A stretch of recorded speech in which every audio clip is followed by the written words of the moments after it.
नमस्ते everyone. Last time हम लोगों ने अपने यूट्यूब चैनल पे वीडियो डाला था सिलेबस फॉर टीवाई बैप। उसके बाद बहुत से लोगों ने मैसेज किया टीवाई बीकॉम के कि सर हम लोगों के लिए भी वीडियो बना, हम लोगों का भी सिलेबस हम लोगों को पता होना चाहिए। सो लो जी, आपके लिए ये वीडियो है, लास्ट तक देखना ताकि आपको टीवाई बीकॉम का जो सिलेबस है, न्यू सिलेबस, वो आपको पता चले। सो स्टार्ट करते हैं वन बाय वन। लेकिन उससे पहले कॉन्ग्रेचुलेशंस टू ऑल जो एसवाई बीकॉम पास करके बड़ी मेहनत से, वो आपको पता है आप टीवाई बीकॉम में आ चुके हो, लेकिन आगे थोड़ा सा सीरियसली आपको पढ़ाई करनी पड़ेगी। So let's start TY BCom semester 5 and semester 6। Semester 5 हो या फिर सेमिस्टर 6 हो, आपको टोटल 6 सब्जेक्ट्स पढ़ने हैं।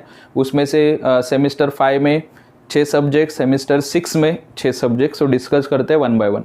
सबसे पहले डिस्कस करेंगे सेमिस्टर 5। सेमिस्टर 5 में फर्स्ट सब्जेक्ट जो आएगा आपका वो है फाइनेंशियल अकाउंटिंग। जैसे आपको एफवाई में फाइनेंशियल अकाउंटिंग था, एसवाई में फाइनेंशियल अकाउंटिंग था, यहाँ पे भी फाइनेंशियल अकाउंटिंग आएगा। फाइनेंशियल अकाउंटिंग में कौन कौन से चैप्टर है, बड़े ही इंटरेस्टिंग चैप्टर है अगर आपका बेसिक क्लियर होगा तो। Chapters like buyback of equity shares, internal reconstruction, then after investment accounting, ऐसे इंटरेस्टिंग चैप्टर्स आप लोग पढ़ोगे। उसके बाद एक न्यू सब्जेक्ट है जो आपने इसके पहले नहीं पढ़ा था, that is cost accounting. Cost accounting में आपको पढ़ना है कॉस्ट शीट, उसके बाद process costing, contract costing, reconciliation, ऐसे ये भी इंटरेस्टिंग टॉपिक है। Next one is direct tax. So direct tax में आपको क्या पढ़ना है, टैक्स सिस्टम आपको पता होगा, गवर्नमेंट टैक्स चार्ज करती है। So there are 2 types of taxes, one is direct tax and another one is indirect tax. उसके ऊपर भी वीडियोज़ अपने चैनल पर आपको मिल जाएंगे। डायरेक्ट टैक्स जो है उसमें आपको एक ही टैक्स पढ़ना होता है, दैट इज़ इनकम टैक्स। तो ये आपके 3 प्रैक्टिकल सब्जेक्ट्स है अब तक के लिए। First is FA, second one is cost accounting and third one is direct tax. उसके आगे आपको कुछ थ्योरी सब्जेक्ट्स भी दिए जाते हैं। उसमें से फर्स्ट सब्जेक्ट है कॉमर्स। कॉमर्स में आपको पढ़ना है मार्केटिंग, मार्केटिंग के बारे में पढ़ोगे, थ्योरी सब्जेक्ट्स है। Next one is economics. Economics सबका फेवरेट सब्जेक्ट, आपको पता है, आपको एफवाई से ही अच्छा लगता होगा इकोनॉमिक्स, अगर समझ में आता होगा तो। यहाँ पे भी इकोनॉमिक्स का सब्जेक्ट प्योरली थ्योरी सब्जेक्ट से आपको पढ़ना है। And last subject number 6, it depends on your college, either it will be computer या फिर export.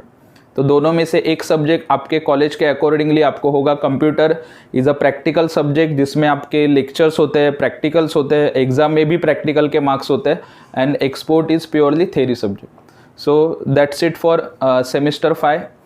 Now move on to semester 6। Semester 6 में क्या होगा, फिर से जो यहाँ पे सब्जेक्ट थे सेमिस्टर 5 में, वही सेम सब्जेक्ट्स यहाँ पे रिपीट होता है।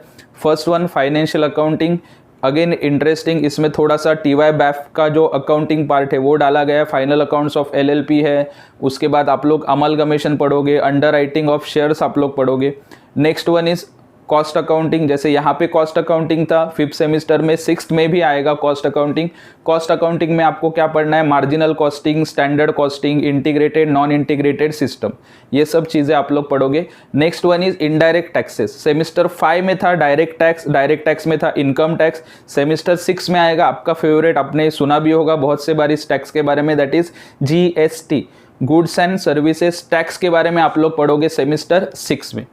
आफ्टर दैट जैसे यहाँ पे कॉमर्स था, सेमिस्टर 6 में भी आएगा कॉमर्स। सेमिस्टर 5 में आप लोगों ने पढ़ा था मार्केटिंग एंड सेमिस्टर 6 में आप लोग पढ़ोगे human resource management, that is HRM, कैसे लोगों को प्लान करना है, लोगों को मैनेज कैसे करना है जो आपके ऑर्गेनाइजेशन में।